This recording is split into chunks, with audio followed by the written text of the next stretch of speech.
Hey guys and gals, and welcome back to the IroncladLion channel. I've been playing a lot of New World, and I've been gathering footage to make content. While originally meaning to make guides for the game, I've decided that a proper review of the game would be better. Like my other videos, this review will be split into segments for your viewing pleasure. If you have been enjoying my videos, consider subscribing for more honest content. Now let's talk about New World. Here's what we'll be covering in this video: questing, gathering and crafting, weapons and mastery, PvE content, PvP content, immersion, a tournament world design, then our final thoughts and rating of the game. All sections will be listed down below in the description. So questing, an important part of any MMORPG, is very present in New World. There is both the main quest chain, as well as many side quests to take in each region. Completing quests is one of the fastest and most reliable ways to level up in New World. Quests will have you traveling all over Eternum. Some will involve combat, while others involve gathering materials or reaching certain destinations. Let's take a look at some example side quests you might be doing. In Brightwood, there's an artist who wants you to scout out locations of waterfalls for his next painting. To complete this quest, you'll be traveling around to the marked locations on the map and placing easels for the artist to paint on. This is a very lazy artist if you couldn't tell already.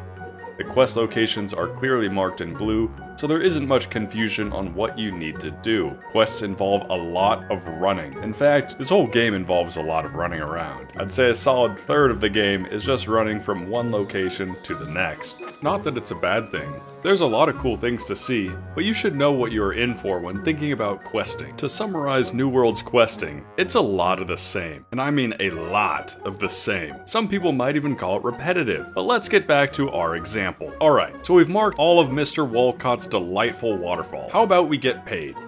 But not so fast. What about the lakes? There are some nice lakes around here. Walcott wants us to go scout out some lakes. Yep, water. Go find it, Pilgrim. It was at this time I felt like kicking his chair off the rock and down the hill. Maybe it'd give him a different perspective for his painting. So off I went, looking for lakes. Such water. Much wow. If you were expecting some grand expeditions into the unknown, or having some crazy party and waking up in a region you've never been in, you won't find it in New World. I was hoping that there would be some sort of engagement beyond push button to complete quest, but there doesn't seem to be any. Maybe a puzzle to solve, or something. It's not like these are crazy ideas to have in a game, right? Maybe I'm being unfair, and I'm cherry-picking a bad example. Let's take another example with some combat. Friends in Fashion, a wonderful quest where you must collect tattered silk from celestial ancient guardians, also known as kill skellies. Enemy variety is extremely diverse, with slow shambling skellies and slow crawling skellies. And yet, somehow the crawling ones end up being more dangerous because they can jump at you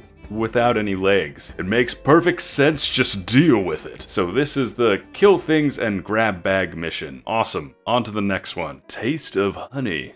Alright. Guess I have to climb up this cliff to get to the mission area. I mean, who doesn't make honey on top of a cliff, am I right? Looks like we reached the spot. Now what do we have to do? Collect the devil's honey. Looks like I need 3 of them. Oh, and would you look at that? 3 tables of honey. Man, these quests are too much fun. Alright, on to the next mission. Oh, in this mission we're finding jars of wine on the beach that pirates took. Exciting! I like wine, therefore I'll like this mission. This mission is the search boxes type. I love these. You kill a few enemies and then search boxes for the items. You just kind of wave your hands around for a bit and then boom, you have your item. It's just so much fun. Time to run back to town after an hour of hard questing. To put questing into perspective, there are 4 types of quests. Press E on glowing blue balls. There's a joke in there somewhere, I just know it. Kill enemies and press E to collect bags. Collect things by pressing E. And finally search boxes by pressing E. And calling those 4 different types is being generous. That is every single quest in New World. I'm not making this up. You will spend hours upon hours running around and pressing E. Oh, and the running is probably the best part. What if you didn't want to do questing? What if you're more of a logistics person? let's talk about gathering and crafting in New World, and just life skills in general. The New World life skills are things to work on that are not combat related. While you could technically become proficient in every life skill, most players choose a handful of skills to work on, often relating to their chosen weapon types. If you are creating heavy armor, you'd want to be focused on mining, as that is where you get the ores for smelting and refining into iron and steel armor. If you are focused on magic weapons, then gathering would help you produce arcana related items. So while there are no strict requirements in New World, there are some very obvious synergies which most players adhere to. Focusing on your life skills is a relaxing way to improve your character, albeit not very engaging. While doing quests is generally the fastest way to level up, you still earn a hefty amount of experience from gathering and crafting. The only real engaging part about life skills is that you have to actually find the material out in the world to gather it. Once you find it, however, it's all a matter of pressing E and waiting for the wonderful circle to come 360. Some things are quick, while others can take quite a long time. The only exception to the press E to win formula is fishing. Instead of pushing E, you'll be using left click. Fishing does actually have some amount of engagement required to complete the action successfully, but the engagement is still limited to one button with no other input. You get the fish on the hook with a click, and then it's a slow pull without breaking your line minigame. While it can be relaxing, the devs decided to also make it the most grindy. Fishing is the slowest, least rewarding life skill I've encountered. Not only does it take a long time, but it gives the lowest amount of experience of any activity. To make matters worse, fishing is entirely RNG based, including the experience gain. The fish you pull out of the water will determine how much experience you get. The main upside to fishing is that there is plenty of water around the New World, so it doesn't take long to get to a fishing location. There is fresh water and salt water, and that's about as deep as this metaphorical puddle gets. There are hot spots for fishing, which seem to slightly increase the RNG in your favor, but don't actually supply any varied mechanics. So what about crafting? Crafting in New World is simple, but that's actually a good thing in this case. Crafting is near instant and isn't confusing like other games. All the ingredients and requirements for a crafting formula are clearly displayed. Whether you create one item or 500, it all takes the same amount of time. So how to actually craft is very straightforward and easy, which is great. A problem we run into, however, is when you actually need to level up your crafting life skill. I found that the experience gained from crafting can be all over the place depending on what you are making, and oftentimes it's easier to repeatedly craft a simple item to raise your skill than craft higher tier items. This was especially true when it came to the cooking life skill, which I wanted to specialize in. By creating 20 travel rations, I gained 480 cooking experience. That comes out to 24 experience per travel ration. Now let's try something more complicated. If we make roasted potatoes, which takes 3 ingredients, potatoes, butter, and peppercorn, all of which are much more difficult to find, and we make 5 of them, we'll get an awesome 45 cooking experience. That comes out to 9 experience per portion of roasted potatoes, less than half of a travel ration. Let's take an even more complicated recipe, like game meat skewers. We need game meat, cooking oil, peppercorn, and oregano. We have to hunt and skin the animal to acquire game meat. Cooking oil is crafted from fish oil, which you get after filleting fish, so we need to catch fish. Peppercorn and oregano are rare spices which you have to gather out in the wild. All of these skills, time, and effort to gather these resources all coming together in this dish. This is the equivalent of crafting a rare suit of armor, so let's do it. And we get 48 cooking experience. All of that for 48 cooking experience. Doesn't even get us to level 67 cooking. Now let's go back to travel rations, which I can throw literally whatever ingredient into. It doesn't even matter. We'll do some random meat and a bunch of nuts. And let's make 10 of them. Boom. 240 cooking experience. That's New World, baby. Microwave 100,000 Hot Pockets and you are ready to open up a steakhouse. So the experience gain is incredibly imbalanced, but at least the crafting recipes make sense. Alright, on to the next section before I get going on another rant. Weapons and mastery. New World has 11 weapons to choose from at launch. I'd say this is okay, nothing great, but certainly needs to be improved. By using any particular weapon type, you gain mastery in that weapon and unlock skill points. Each weapon has 2 mastery mastery trees which you can put skills into. Each mastery tree generally focuses on one type of playstyle. The sword and shield, for example, has the defender and sword master trees. The sword master tree has offensive boosts and abilities that focus on damage, while the defender tree focuses on defensive abilities and is better suited to a tanking playstyle. You can mix and match your skill trees as you see fit. There are 3 abilities in each tree, and that's where things get a little disappointing. You can only have up to 3 active abilities for each weapon, which doesn't offer a lot of customization. There are upgrades for each ability, but they follow a very linear path. I'd love to see branching ability trees, as only having 3 abilities and a handful of hardly noticeable passives is a bit underwhelming. I say this because once you unlock your 3 preferred abilities, that's about as complex as weapons get from a gameplay perspective. You might get a passive that lets you do 10% more headshot damage or block 5% more damage, but all of that really isn't noticeable while you are playing. To be blunt, these skill trees feel watered down and don't offer what many other RPGs do. Besides your 3 abilities, none of your choices feel that impactful. They could simply remove all the passives from the game, and the weapons would feel the exact same. Let's see what I mean firsthand and jump into some PvE content. For this PvE section review, I'll mostly skip over the busy work questing PvE and get right to the main highlight PvE content. So let's look at the main storyline quests, dynamic world events, and finally the very anticipated dungeons. So in this example, we're looking at the main storyline mission titled The Ritual. We need to make our way into the temple, visit the altar inside, and activate our heart gem. Sounds straightforward enough, because it is. I always felt it was a bit odd that while doing main story quests, there could be other people running around and doing the same mission you are. We'll touch more on that later. So here we are fighting the big skelly man with a few other randoms. He goes down easy enough with all of us shooting him, and we move along. There's a big portal door which looked cool until I found out that it just instantly takes you to the roof. I guess we're not really visiting the altar inside the temple now, are we? So let's walk up to the glowing blue area and begin the heart gem ritual. There will probably be a bunch of enemies that pop up, right? Maybe some cool effects? Nope. Instead, Mordecai and I press E, spin 180, and proceed to have a heart attack together.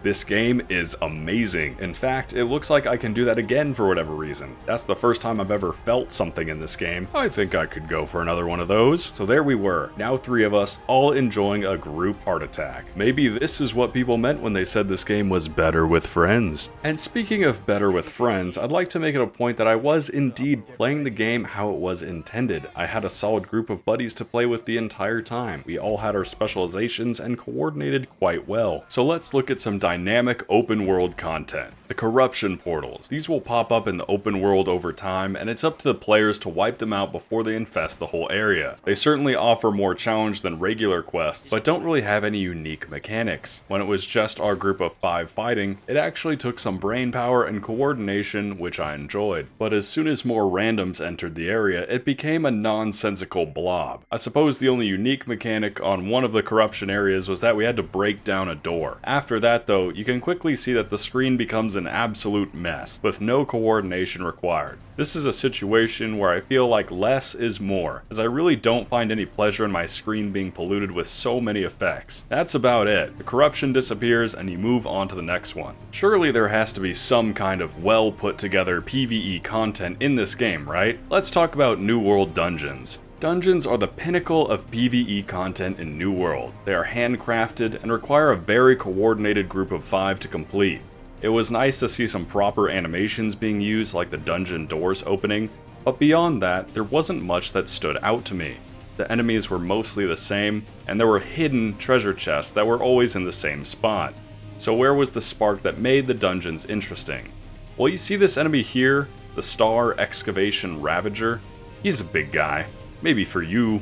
Wait until you see his daddy. There were some puzzles to solve, if you could call them that. There were 3 buttons that needed to be stepped on at the same time to activate a bridge, so I suppose a few neurons were activated in that process. I actually thought the dungeon visual design and feel were fantastic, which is why I was somewhat surprised that this puzzle was so quick to solve. It felt like an area this cool to look at should be used for something more substantial. A couple enemies materialized on the other side of the bridge, but nothing especially noteworthy. So let's fast forward to the tough stuff. We've got some weird posts in the middle of a big room, and out pops the Foreman Wraith. Now my buddy informed me that this wasn't actually the final boss of the dungeon, but it was still a tough one, and certainly a tough mini-boss it was. There wasn't any intro or cutscene, just sort of popped out of the wall and the fight started. Now this thing, I'll say, was indeed difficult to fight. It had an area of effect spell it could cast, which you can see in the footage. This was a little misleading as there was a circle on the ground which showed the area in which it would be cast, but that circle was not the actual area of effect. But that wasn't the main issue. It was the fact that once this thing targeted you,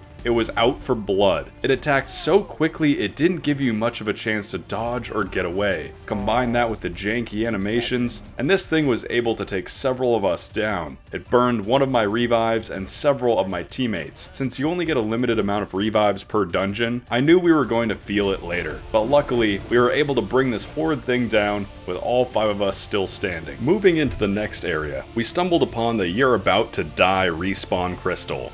Doors open and we get to meet Big Daddy. Remember the Excavation Ravager from before? Well, the final boss is actually just a much larger version of that enemy. Now, I'm not sure if that was intentional so that players could get an idea of the moveset earlier in the dungeon, or if it's just being lazy, but I'm guessing it's the latter. There are a few voice lines that he says before the fight begins, but I still really don't care who this is, so let's get on with the fight. Big Daddy Ravager can spawn several generic minions to aid him, which is almost necessary as unlike the previous mini-boss, he doesn't have any spells he can cast. He's more of a brute force kind of guy. While the sound design made him feel quite intimidating, he was also incredibly predictable. That's not saying he wasn't difficult, as he certainly smacked us around a bit, but he felt like a rather dull fight. It probably looks chaotic right now with 5 of us, but that's because our actual party consists of myself, Warden Def, and Promua, with the other 2 being randoms we picked up just for this dungeon. Big Daddy ended up killing our 2 randoms completely out of the fight, so it was down to the 3 of us. We'd been applying good damage, but then Big Daddy did a change up and targeted Warden, which knocked him down. With Big Daddy now looking at me, I knew I was born to run. Now, a lot of people had told me that heavy armor was clearly the best armor as it gave such good bonuses, but it was at this time that I was thankful for my medium armor. Having run around the entire new world being level 15, combined with my many hundreds of hours of Monster Hunter experience,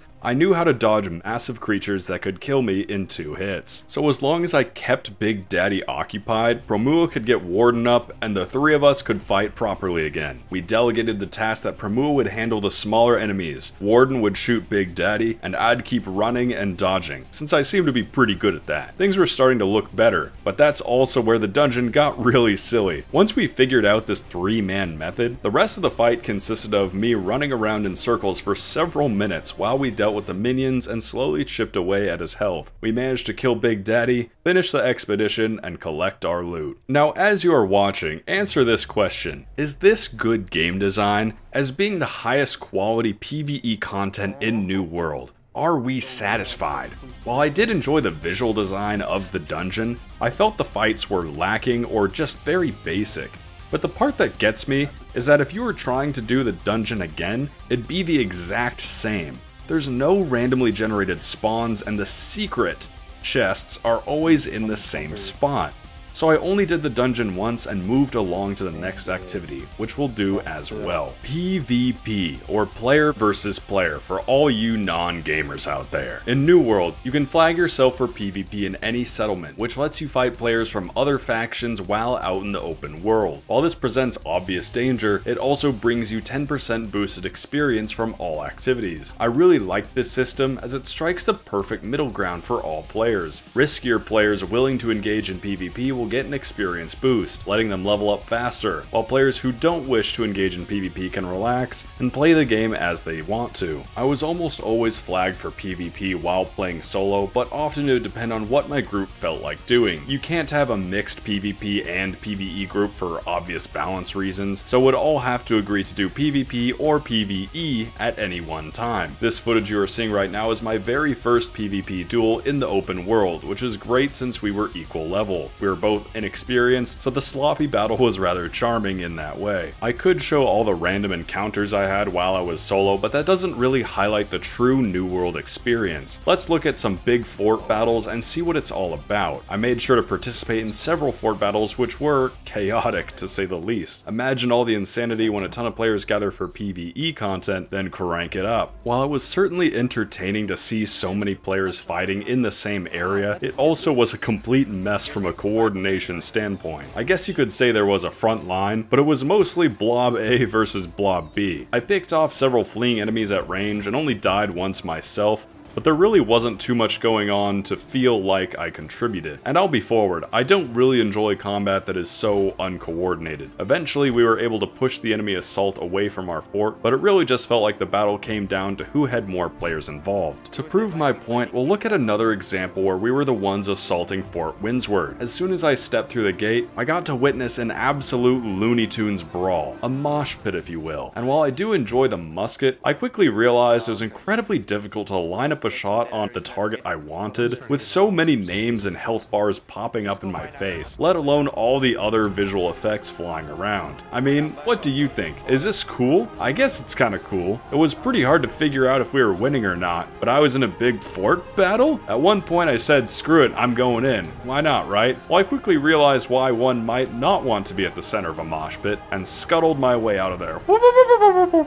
To get a nice summary of New World faction warfare, it looks like this. Our blob versus their blob. You can't tell which spells are friendly or not, you just gotta charge in there and hope for the best. I didn't want to say it, but I'm gonna say it. I'm gonna do it. It feels really mindless. Like, really mindless. I think what it comes down to is I don't find any pleasure in giant blob warfare. I guess when I'm coming from games like Squad, Conqueror's Blade, and Total War, this kind of gameplay just feels bad. There are plenty of other games that do large-scale battles much better and make you feel more meaningful. Even incredibly dated games like PlanetSide 2 still do a better job at making you feel like an essential cog in a giant war machine. So while massive battles between players are cool to have in video games, I feel like New World checked that box but didn't really understand what makes huge player battles so enjoyable. It's the context, the coordination, and the commitment that makes them exciting. Why are we fighting this battle? What's our strategy? What do we gain by fighting here? I didn't feel like I could answer any of those questions while playing, and that really concerned me. If we break it down even more, you run into balance issues between weapons, where some are clearly better in PvP than others, like how I discovered my musket traps were pretty useless since they could only catch one player in a blob, so that's a third of my arsenal that's useless in PvP. So some weapons and abilities might be great in PvE and others great in PvP, and that's given that we only have 11 weapons to choose from currently. As the player arsenal increases, so do balance issues. That's natural for any game. I'm sure some players would argue that there is incredible depth to PvP and there's a huge skill ceiling, but it feels like it largely comes down to who min-max their build and whose weapon is favored by current balance. I guess PvP just feels half-baked. Like, sure, you are fighting other players and there are big battles, but is that all we care about? Do we care about balance or coordination? Do we care about anything? Or are we content with flashy colors and mashing our blob into their blob?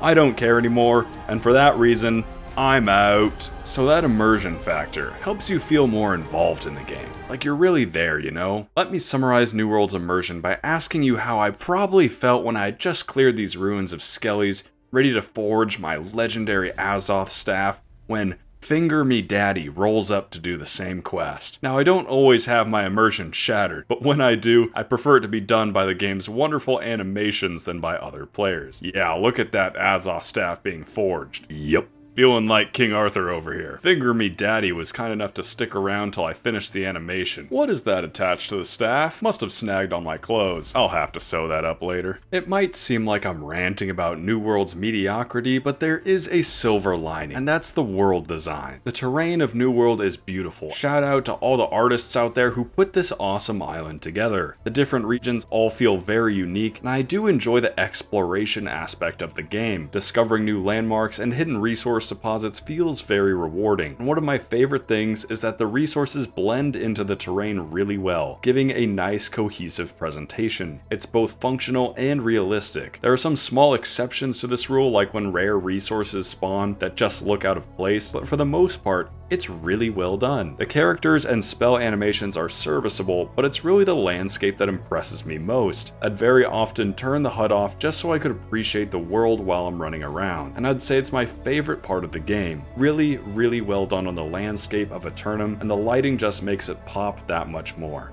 So let's take everything we've talked about so far and give our final thoughts and rating of the game. Ah, man.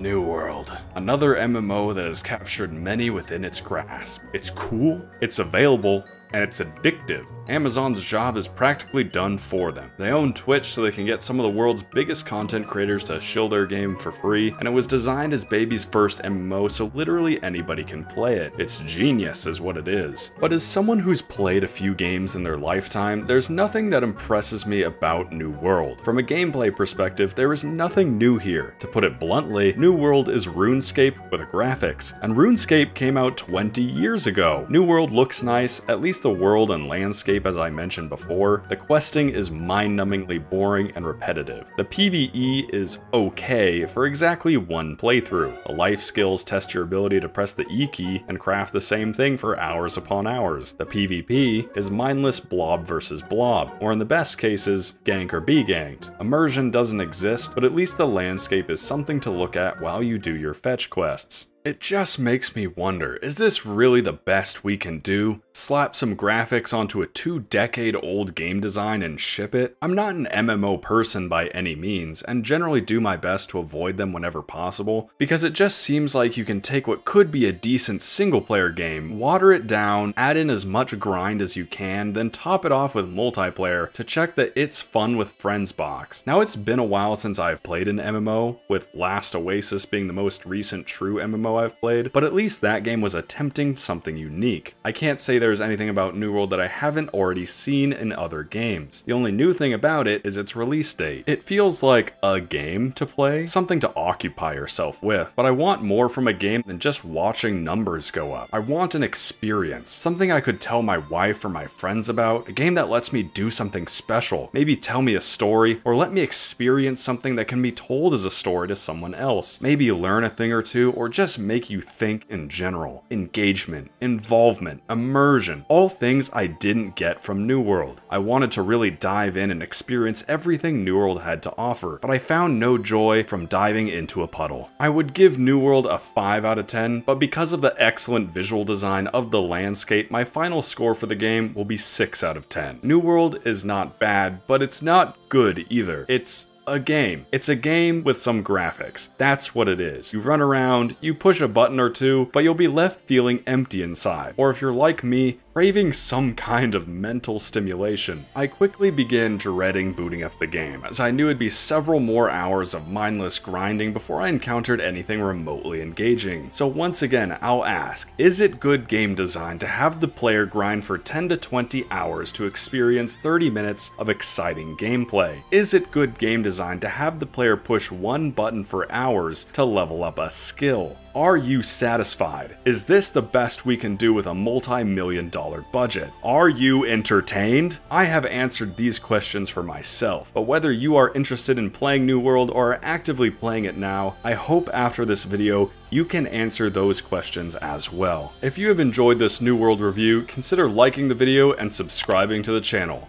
My release schedule is a little slower right now for videos, as my wife and I recently got an adorable little puppy who is taking up most of my time. But I have several more projects planned. If you have any questions or comments to add, since I'm sure some of you have different opinions, feel free to throw those down below as well. I always appreciate hearing other viewpoints. And if you want to see our puppy, comment "give us the pupper" down below. Alright, you all have a great day. I'm IroncladLion, and I'll see you in the next video.